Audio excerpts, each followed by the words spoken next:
Sí, bien, entonces es el libro de Salmos, capítulo 34, versos 9 y 10, y Génesis capítulo 3 a partir del verso 1. Una expresión, Salmos capítulo 34 dice: temed a Jehová, vosotros sus santos, pues nada falta a los que le temen. Sí, esa expresión, nada falta a los que le temen. Hablar del temor a Dios, ya lo hemos dicho, no es el miedo a Dios, es el respeto a Dios. Es el temor a no hacer lo que a Dios le agrada, es el temor a no hacer su palabra. Sí, eso es, nada falta a los que le temen. Esto es, cuando ponemos en práctica la palabra de Dios, no podemos tener falta de ningún bien. Una consecuencia es que estamos bien, tenemos lo necesario, siempre tendremos lo importante. El verso 10 dice: los leoncillos necesitan y tienen hambre, pero los que buscan a Jehová no tendrán falta de ningún bien. Esa expresión debe estar presente. Si nosotros nos hemos acercado a Dios, si hemos buscado, si nos hemos arrepentido, esas palabras que luego se vuelven, dicen, religiosas. Bueno, es que eso es, religión no es una mala palabra. Quien dice: es que yo no tengo religión. No, espérame, sí lo tienes, o deberías de tenerlo. Religión es religar, es volver a unir. ¿Sí? Nosotros nos hemos separado de Dios con nuestras acciones, con nuestra manera de ser. De pronto nos hemos separado de Dios, ¿sí? Pero cuando buscamos unirnos con Dios, es lo que hacemos, nos religamos. Esa debiera ser, o ese es el trabajo de la iglesia, o el pastor, o el ministro, o el sacerdote, volver a unirnos con Dios. Nos religamos, nos volvemos a unir con Él. Entonces, cuando nos hemos unido a Dios, cuando estamos buscando hacer lo que a Dios le agrada, cuando estamos buscando hacer y poner en práctica su palabra, llega esta expresión: nada falta a los que le temen. No tenemos falta de ningún bien. No tenemos falta de ningún bien. ¿Por qué? Porque estamos en Dios. ¿Sí? Esa es una expresión presente. El asunto es que Proverbios lo maneja así: en la casa del justo hay gran provisión. Proverbios capítulo 15, verso 6, no se los dice, se los leo. Proverbios capítulo 15, verso 6 dice: en la casa del justo hay gran provisión, pero turbación en la ganancia del impío. Sí, yo entiendo que hay a quien está en una situación de necesidad, pero de pronto la necesidad es la consecuencia de no estar con Dios. Si estamos con Dios, si estamos en ese camino, no tendremos falta de ningún bien. Ya tenemos todo lo bueno, todo lo que es importante. Tal vez no tenemos todo lo que querramos, porque esa es otra historia. Tener lo que quieres no siempre es lo que Dios quiere. ¿Sí? A veces, si lo ves como una cuestión infantil, de pronto los niños llegan y me dicen: mijito, me dicen, yo quiero un carro. No tienes edad, no es el momento. Esto es un no ahora. Tienes todo lo necesario, tienes todo lo importante, no tienes falta de ningún bien. Repito, a veces no tenemos lo que queremos, pero de pronto lo que queremos nos puede hacer daño. Sí, si algo he aprendido es que a veces lo que quieres te hace daño. Sí, la Biblia narra la historia de David, una ocasión que salió a la terraza y anduvo viendo lo que él quería, y por buscar lo que él quería, lo que se le antojaba en ese momento, provocó una consecuencia negativa para su vida. Pero debemos de verlo así: ya estamos en Dios, tenemos todo lo bueno, tenemos todo lo importante. ¿Sí? La Biblia dice en Mateo 5, verso 5: bienaventurados, dichosos los mansos, porque ellos recibirán la tierra por heredad. Entonces podemos decir que la tierra la vamos a recibir, es algo que vendrá. Ahora dice heredad. Toda herencia tiene su tiempo y su momento. La Biblia narra la historia del hijo pródigo, alguien que se adelanta y le pide a su padre lo que le corresponde, y sí, pero se lo pide fuera de tiempo. Hay que entender que si estamos en Dios, no tenemos falta de ningún bien. Habrá cosas que querramos, pero llegarán. Si son para bien, llegarán en su momento. Construimos oraciones y le pedimos a Dios, y la Biblia dice que Dios atiende nuestras oraciones, que cuando no responde nuestras oraciones es porque pedimos mal, porque tiene que ver con deleites temporales, tiene que ver con consecuencias. Regreso al ejemplo: estaba en un grupo de jóvenes y decían: es que el muchacho tenía un examen al día siguiente y él le hizo una oración a Dios: que la maestra choque, que no llegue, que se rompa una pata, que no llegue a la escuela. Espérame, lo que estás pidiendo lo estás pidiendo mal. Estás pidiendo algo que no debes de pedir. Pero cuando pides bien, cuando pides lo correcto, Dios se agrada y responde. Bueno, quiero partir de esa idea de que nosotros ya tenemos lo necesario, lo importante. Bien, el asunto es que el diablo es astuto. La Biblia dice que el diablo es padre de mentira, y me conocen, saben que procuro no hablar de él, no le hago propaganda, pero hoy quiero tocar esa realidad. El diablo es una realidad. Dice la Biblia que el diablo está como león rugiente buscando a quien devorar. Y de pronto el diablo llega y nos hace sentir que no tenemos lo suficiente, o que no somos lo suficiente, o nos pone en una situación de inseguridad. ¿Dios existe? ¿Será importante que asista yo a la iglesia, a una congregación, que vaya al templo? ¿Será importante?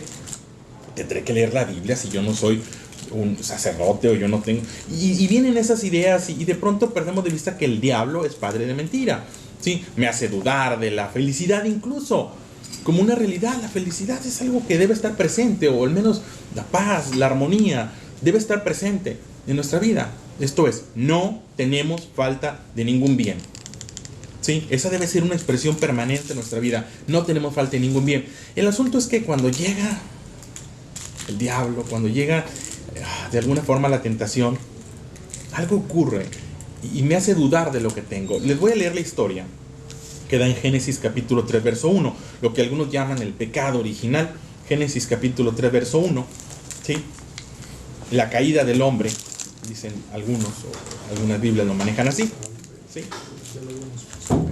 Génesis capítulo 3, verso 1, primer libro de la Biblia, dice: pero la serpiente era astuta más que todos los animales del campo que Jehová Dios había hecho, la cual dijo a la mujer: con que Dios os ha dicho, no comas de todo árbol del huerto. Y la mujer respondió a la serpiente: del fruto de los árboles del huerto podemos comer, pero del fruto del árbol que está en medio del huerto, Dios dijo: no comerás de él, ni lo tocarás, para que no mueras. Entonces la serpiente dijo a la mujer: no morirás, sino que sabe Dios que el día que comas de él, serán abiertos vuestros ojos y serás como Dios, sabiendo el bien y el mal. Y bueno, la historia la conocen. La mujer es tentada, la mujer cae, toma del fruto. Después de tomar del fruto, se lo lleva a Adán, y Adán come el fruto. Y bueno, es la caída del hombre, ¿sí? Es lo que, repito, llaman el pecado original. Dice, ¿qué lo provocó? Bueno, algunos dicen la desobediencia a Dios. Había una sola instrucción, ¿sí? No estaban como nosotros, que tenemos toda la Biblia. ¿Cómo era la Biblia de Adán y Eva? Pues de este tamaño. No comas del árbol del fruto de la vida. Es algo muy sencillo. Era una sola instrucción. Y sin embargo, caen tal vez por desobediencia. Algunos han dicho que es rebeldía, algunos han dicho que es ambición, pero ¿qué lo origina? Quiero resaltar esa propuesta que les hace el diablo: ser igual a Dios. Esa es la propuesta, esa es la oferta. Vas a ser igual que Dios. Y Eva cae en la desobediencia, y lleva a Adán a la desobediencia con esa promesa: ser igual que Dios, con esa esperanza, tal vez con ese sueño, ser igual que Dios, tal vez con ese deseo, ser igual que Dios. Pero espérenme, no tiene nada de malo querer ser como Dios.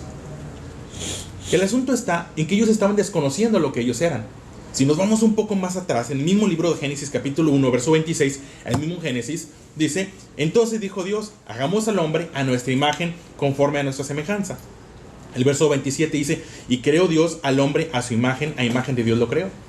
Eso es el absurdo, que Adán y Eva ya eran como Dios. El diablo llega y les ofrece: come de esto, desobedece a Dios para que seas como Dios. Pero ellos ya eran como Dios, habían sido la imagen y semejanza, pero estaban menospreciando, no tenían aprecio por lo que ya eran. Eso es lo absurdo. Ya eres como Dios. ¿Por qué quieres ser como Dios? ¿Por qué desobedeces a Dios queriendo tener o queriendo ser lo que ya eres? ¿Sí? Es como pensar: ¿qué me lleva a buscar otra mujer?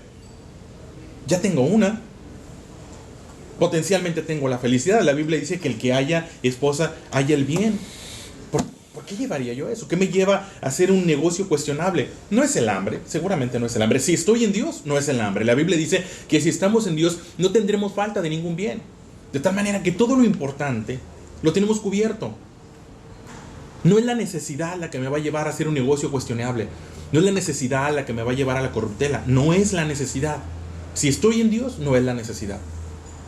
De pronto es perder de vista que ya tengo lo importante. Perder de vista que lo valioso ahí está conmigo.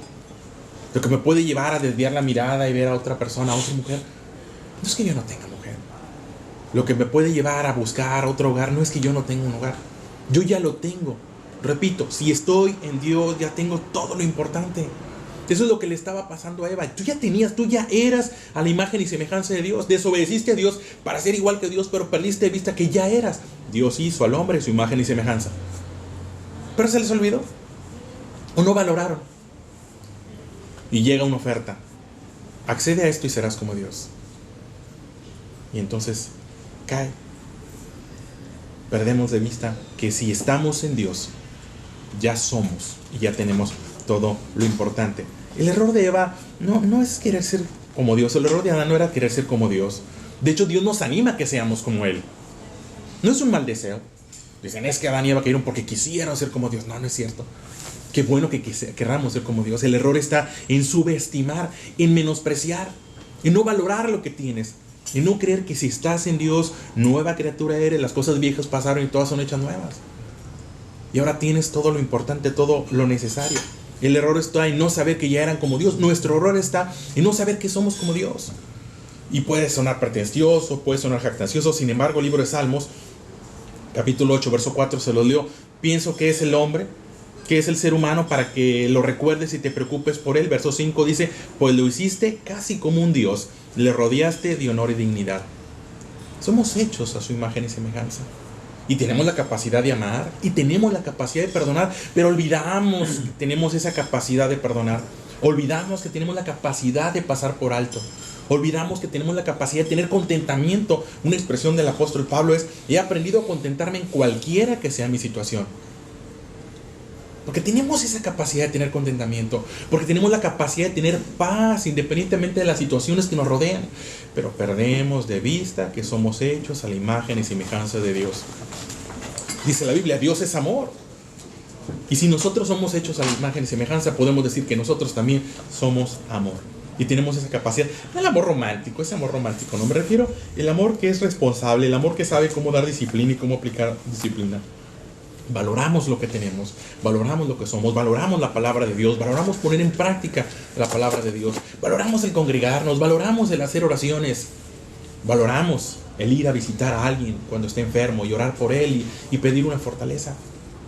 Pero a veces olvidamos, como olvidó Eva, que ya había sido transformada, que era hecha la imagen y semejanza de Dios. Olvidamos que hemos sido transformados, que somos nueva criatura y andamos buscando lo que ya tenemos. Salimos a perseguir lo que ya tenemos. La ambición no puede llevar a no valorar lo que tienes. No tiene nada de malo el querer más, el construir. De hecho, la riqueza es la consecuencia del trabajo, la prosperidad es la consecuencia del trabajo, y la presencia de Dios nos puede llevar a eso. El hacer las cosas bien nos lleva. Más que la ambición, no será la tentación. La tentación es una tentación, que fue lo que le pasó. Y fueron tentados. ¿De qué forma? Pues con un absurdo. Les ofrecieron lo que ya tenían. A veces me ofrecen lo que ya tengo, pero no valoro lo que ya tengo. ¿Sí? Me voy a vivir a determinado lugar para estar en paz. Espérame. Vas a estar en paz si estás en paz con Dios. Vas a estar en paz si estás en paz con tu familia, con tus hijos, con tu esposa. Vas a estar en paz. Vas a estar en paz si haces las cosas bien en tu trabajo, en tu negocio. Vas a estar bien. No tiene que ver con modificar las circunstancias, tienes que ver con cambiar tú en las circunstancias. La Biblia dice que Dios ha puesto eternidad en el corazón de nosotros.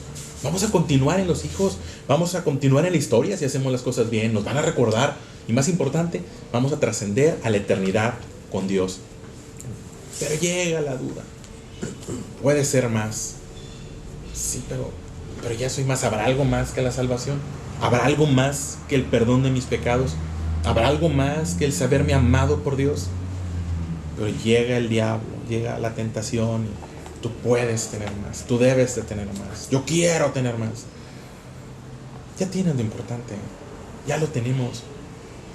Y el saber que tenemos lo importante me puede dejar en una posición de seguridad ante la tentación. Yo puedo decir, somos iguales que Dios. Hace algunas semanas le narraba la historia de la tentación de Jesús, cómo Jesús viene y es tentado por el diablo y Jesús vence la tentación con la palabra de Dios. Bien, si somos hechos a su imagen y semejanza, también tenemos la capacidad de vencer la tentación.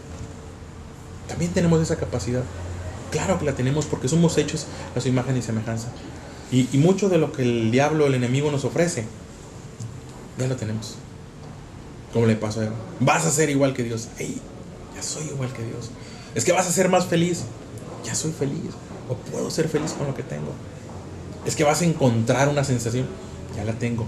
La sensación de saber que Dios me ama y soy salvo me debe llevar a tomar buenas decisiones. Dice una expresión que se la leo al final. Mateo 19:23. Entonces Jesús dijo a sus discípulos: de cierto os digo que difícilmente entrará un rico en el reino de los cielos.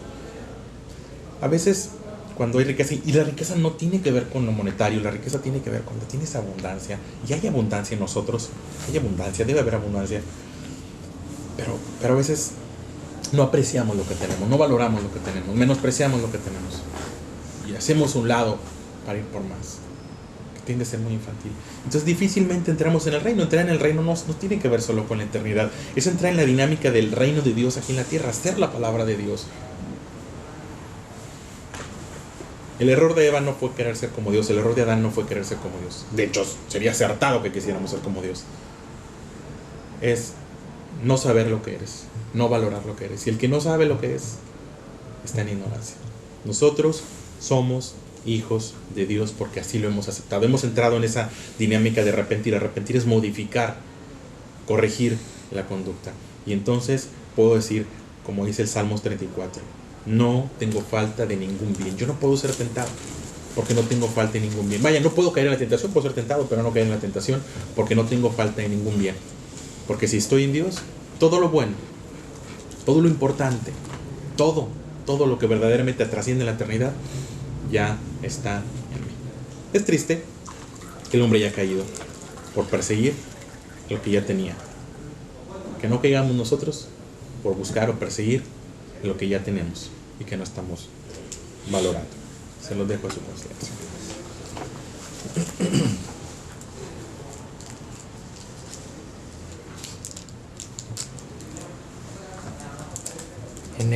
En el que dices del Salmo 34:10, teme al Señor, pueblo de los santos, pues nada le falta a los que le temen. En el 128 me encanta porque dice, felices los que temen al Señor y siguen sus caminos. Comerás del trabajo de tus manos, esto será tu fortuna y dicha. Tu esposa será como la vid fecunda en medio de tu casa. Tus hijos serán como olivos nuevos alrededor de tu mesa.